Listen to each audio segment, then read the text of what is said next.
अस्सलाम वालेकुम नाज़रीन, आप सियासत.pk देख रहे हैं। 10 मार्च मंगल का दिन कुछ बहुत अहम तरीन खबरें और तफसीलात आपके सामने रखेंगे। एक तो इस वक्त पाकिस्तानी अवाम को किफ़ायत शारी, सब्र की थपकी, बहुत सारे दर्स दिए जा रहे हैं, लेकिन यहाँ पर लग्जरी जहाज़ कहाँ की सफ़र को जा रहे हैं, हो क्या रहा है। जो जंग है इस वक्त इसराइल और अमरीका ने जो वहशियों की तरह जंग जिसका आगाज़ किया ईरान के ऊपर हमले करके, उस जंग को आज 11वां रोज़ हो चुका है। क्रूड ऑयल की प्राइसेस अब कहा जा रहा है नीचे जा रही है मार्केट में।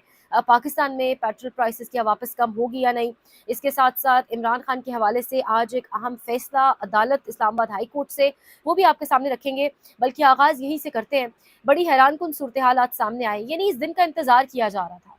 इमरान खान की बीमारी, फिर जिस तरीके से वो बीमारी मुअम्मा बनी, जिस तरीके से उन्हें बेसिक इलाज की सहूलियात ज़रूर दी जा रही होंगी, उन्हें हॉस्पिटल लेके जाया जा रहा होगा, सब हो रहा होगा, लेकिन फैमिली मौजूद नहीं है, उनके पर्सनल डॉक्टर्स मौजूद नहीं है। किसी भी कैदी का, चाहे वो जो मर्जी कैदी हो, जितना मर्जी बड़ा गुनाह या जुर्म क्यों ना, उसके बेसिक राइट्स हैं। और यहाँ एक साबिक वज़ीर आज़म के साथ जो कुछ जेल में किया जा रहा है, जिस तरीके से उनके ज़ाती मौलूजीन उनसे मिल नहीं सकते, उनकी फैमिली उनसे इस टाइम पे मिल नहीं सकती, इस दिन का इंतज़ार किया जा रहा था।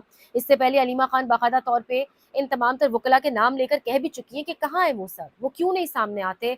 आज जब हैरानकुन सूरत हाल तब पैदा हुई जब इस्लामाबाद हाई कोर्ट में इमरान खान को शिफा अस्पताल शिफा इंटरनेशनल हॉस्पिटल मुंतकिल करने की दरखास्त पर वकील सरदार लतीफ़ खोसा की जेल रूल्स के हवाले से तैयारी न होने की वजह से केस की समाअत परसों तक मुलतवी कर दी। जेल मैनुअल के हवाले से, जेल रूल्स के हवाले से लतीफ़ खोसा साहब की कोई तैयारी नहीं थी। जब जज साहब ने पूछा तो वो ब्लैंक थे और उन्होंने तैयारी के लिए वक्त मांग लिया और अब 2 रोज़ यानी 12 मार्च तक समाअत को मुलतवी कर दिया गया है। ये रिपोर्टर लिख रहे हैं कि इत्तलात के मुताबिक अलीमा खान ने व्हाट्सएप ग्रुप्स में बाकायदा ये ताकीद की थी कि भरपूर तैयारी के साथ आएगी। यानी ऑब्वियसली इस दिन का इंतजार किया जा रहा था ताकि इमरान खान को शिफा इंटरनेशनल हॉस्पिटल मुंतकिल किया जा सके। फैमिलीज़ के लिए अपने तय तगदो कर रही है, आवाज़ सोशल मीडिया पर लोग उठा रहे हैं। अभी भी अडियाला जेल के बाहर लोग मौजूद हैं, यानी लेकिन आज इतनी एक अहम चीज़ होनी थी, उसके हवाले से ये कैसे मुमकिन हुआ कि लतीफ़ खोसा साहब बगैर तैयारी के वहाँ पहुँच गए। ये बड़ा अहम है और अदालत आज ही फैसला करना चाह रही थी। इस हवाले से ये भी कहा जा रहा है, लेकिन लतीफ़ खोसा की तैयारी ना होने के बावजूद अब अदालत फैसला क्या करती वो तो एक अलग अगली कहानी है ना। अल्टीमेटली तो इन अदालतों की तरफ ही देखा जाता है।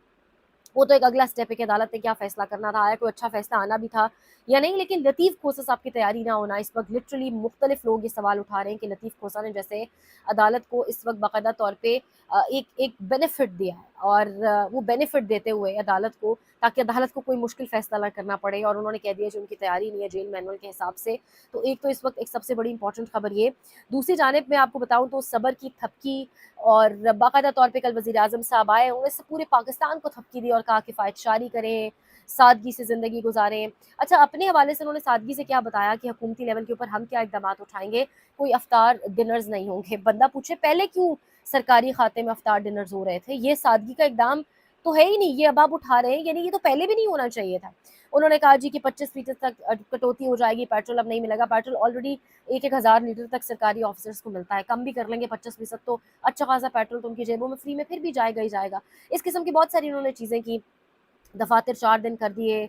सरकारी और निजी जितने तालीमी इदारे हैं वो अगले हफ्ते से 2 हफ्ते के लिए बंद हो जाएंगे। ये ज़रूर इस पे इम्प्लीमेंटेशन होगी, लेकिन आप और मैं हम सब देखेंगे यहाँ सरकारी खाते में अफ्तार डिनर्स भी चलेंगे, यहाँ ये सब कुछ होता रहेगा। मतलब हमें बताया कुछ और जाता है, लेकिन हम भी जानते हैं अंदर खाते क्या होता है।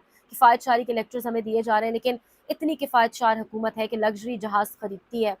ये अहमद वराइद साहब का ट्वीट आपके सामने आ रहा होगा, बहुत सारे सहाफ़ी इस पर बात कर रहे हैं। गल्फ स्ट्रीम का खरीदा गया लग्जरी जहाज़ 8 मार्च को लाहौर से वियना यानी ऑस्ट्रिया गया है। कौन गया है इल्म नहीं, क्यों गया है ये भी इल्म नहीं। 7 मार्च को अवाम के लिए पेट्रोल महंगा हुआ और 8 मार्च को जहाज़ वियना चला गया। 7 मार्च को पेट्रोल महंगा किया गया। कल रात वज़ीर आज़म आए, उन्होंने कहा अवाम को सब्र से काम लेना होगा। अभी थोड़ा थोड़ा टाइटन अप करें अपने बेल्ट्स को और थोड़ा-सा हौसला दिखाएँ।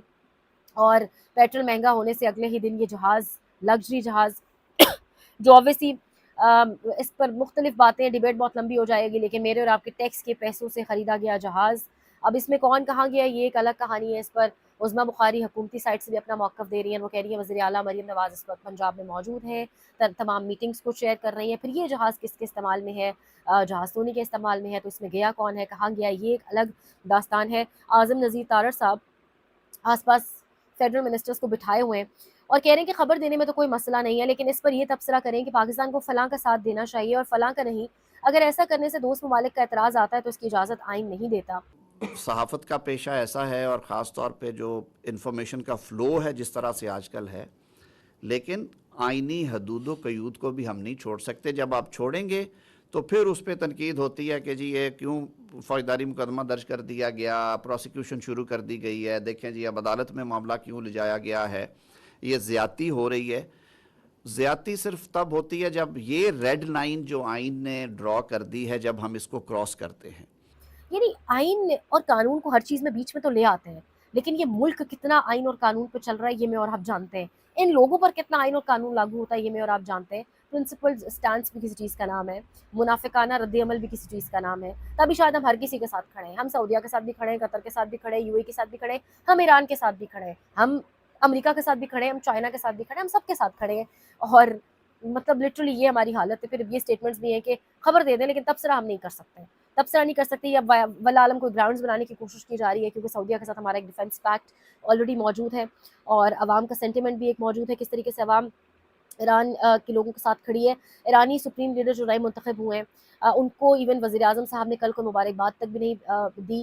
ایران کے اندر جس طرح عوام اظہار یکجہتی کے لیے نکلی ہے، ان کے مشہد، قم، جو ان کا تحریک اسکوائر ہے غالباً آزادی اسکوائر، وہاں پر جتنی بڑی تعداد میں ڈسپائٹ آف دا فیکٹ کہ وہاں پر کتنی بڑی تعداد میں ساتھ بمباری بھی ہو رہی ہے، اس کو مد نظر رکھتے ہوئے جتنی بڑی تعداد میں لوگ نکلے ہیں اپنے لیڈر سے اظہار یکجہتی کے لیے، یہ بہت بڑی چیز ہے.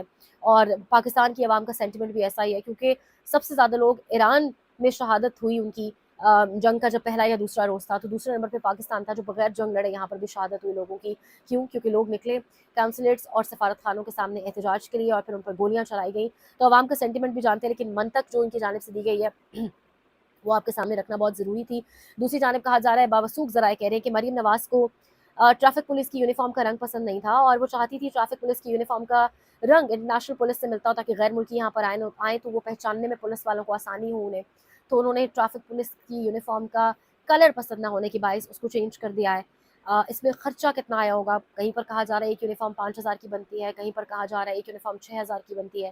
اس کو ملٹیپلائی کر لیں آپ، جتنے آفیسرس کی یونیفارم بنی ہوگی. اگین کفایت شعری، صبر، تحمل، tighten up your seat belts, اور تیاری پکڑیں. کچھ دن آپ کو حوصلے سے کام لینا ہوگا. یہ درس دیے جاتے ہیں، اور اس کے بعد یہ جو کلرز پسند، کبھی جہاز کی سیٹ کے کور کے کلرز نہیں پسند آتے، کبھی یونیفارم کے کلرز نہیں پسند آتے. یہ اس وقت ساری کی ساری سچویشن ہے، اور اس طریقے سے جی آپ کہنے معاملات کو چلایا جا رہا ہے. دوسری جانب آپ کو خبر دیں گے، ایک تو یہ جو عمران خان کے کیس کے حوالے سے میں آپ کے ساتھ یہاں پہ کچھ ایڈ کرتی چلوں کہ سوال کیا گیا، ڈویژن بینچ نے بڑے اہم ترین سوالات کیے کہ اگر کسی قیدی کو علاج کی اشد ضرورت ہو تو کیا کرنا چاہیے. جسٹس ارباب محمد طاہر کا سوال، کیا ہم صرف ہسپتال کی پریس ریلیز پر انحصار کر سکتے ہیں؟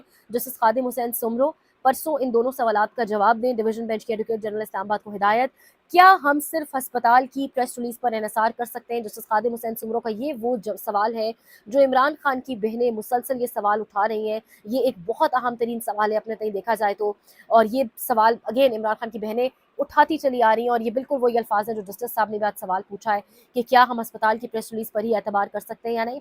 مولانا طارق جمیل نے ایران کی قوم اور ایران کے حوالے سے ایک پیغام یا دعا کے حوالے سے جھکائے، یہ آپ سنیے گا. ہمارے ایران کے بھائیوں کو فتح نصیب فرما. تو بھائیوں، حق و باطل کی جنگ ہے. اللہ سے دعا مانگو، رمضان کا مہینہ ہے، دعائیں قبول ہوتی ہیں کہ اللہ ہمارے ایران کے بھائیوں کو فتح نصیب فرما. اللہ کی بارگاہ میں توبہ کرو اور اللہ کی بارگاہ میں دعائیں کرو کہ یا اللہ اپنے بندوں کو فتح عطا فرما، اور یہود و نصارہ کو ذلیل و خوار کرے، اور ان کو انہی سمندر میں غرق کر دے جس میں وہ بڑے تکبر سے آئے ہیں. پیچھے اللہ ہے. ہم نے فرعون کو پکڑا، اس کے لشکروں کو پکڑا. یم کہتے ہیں گہرے پانی کو، اور ہم نے انہیں اٹھا کے گہرے پانی میں پھینک دیا. تو بھائیو، ہمارے پاس ایک ہتھیار، بے شک امت مسلمہ کمزور ہے، یہ ان کی جرم ضعیفی کی سزا مرگ مفاجات. اقبال نے کہا تھا کہ اگر قوت نہیں پیدا کرو گے تو پھر ذلت کی موت مرنے کے لیے تیار رہو. اسلامی ملکوں نے، اسلامی بادشاہوں نے امت کو نہ کسی رخ پہ ڈالا، نہ کسی کام پہ ڈالا. سب سے زیادہ وسائل ان کے پاس تھے، اور 57 ملکوں کے حکمران ہی سب سے زیادہ ان وسائل کو ہڑپ کرنے والے بن گئے، اور سب کے اوپر اللہ نے ذلت کی چادر چڑھا دی. سب یہود و نصارہ کی सामने गुलाम बने हुए, सर झुकाए हुए। जनरल बाजवा के हवाले से असदुल्ला खान साहब और मुख्तलिफ सहाफ़ी खबर दे रहे हैं कि उनको ब्रेन हैमरेज हो गया और इस वक्त ख़तरे में है वो, और अंडर ऑब्जर्वेशन है, क्रिटिकल ऑब्जर्वेशन में है वो, और इस वक्त वो अपने बेटों को भी इवन पहचान नहीं पा रहे। ये इस वक्त असदुल्ला खान साहब और मुख्तलिफ सहाफ़ी खबर दे रहे हैं जनरल बाजवा के हवाले से। मुझे लगता है जो ऐसे इंसिडेंट्स होते हैं ना, ऑब्वियसली कभी के दिन बड़े कभी की रातें, मैं अक्सर कहती हूँ, लेकिन अल्टीमेटली हम सब ने ये दिन, मतलब एंड तो सबका होना है, बट एंड कैसा हमने अपना करना है, ये मेरे ख्याल से इंसान जब ज़िंदगी गुजार रहा होता है ये उसके इख्तियार में होता है, फिर एंड पे जाके ना कुछ इख्तियार में नहीं रहता। और ये बहुत सारे लोगों के लिए सबक भी होना चाहिए कि हमें ज़िंदगी कैसे गुजारनी है, फ़िरऔन बन के नहीं गुजारनी, ज़मीन पर कदम उस वक्त कैसे रखना है, फ़िरऔन बन के नहीं रखना। बहरहाल हबीब अकरम साहब का ये दिलचस्प तज्जिया, वो कह रहे हैं कि सऊदी अरब ने पाकिस्तान को कहा है कि या तो ईरान के हमले का जवाब दें या फिर इन हमलों को रुकवाएं। ये ऐसा नाजुक मौका है कि इमरान खान की कमी शिद्दत से महसूस हो रही है। क्या ये अच्छा हो कि वो काबुल, तेहरान, रियाज और वाशिंगटन जाएं और कौम इनके पीछे खड़ी हो, तो पाकिस्तान अमन का मुआवजा बर्पा कर सकता है। याद आ रही है अब सबको शायद इमरान खान की उस फॉरेन पॉलिसी की, उस सब चीज़ों की जहाँ पर पाकिस्तान अमन भी कायम कर सकता है, जहाँ पाकिस्तान तमाम इस्लामी ममालिक को साथ लेकर OIC की फॉर्म में चलता है। पाकिस्तान दोबारा वो वक्त देख पाएगा या नहीं, ये तो देखना होगा, लेकिन इमरान खान के वकला अगली समात पर क्या करते हैं, फिलहाल परसों ये देखेंगे। देखते रहिए siyaset.pk।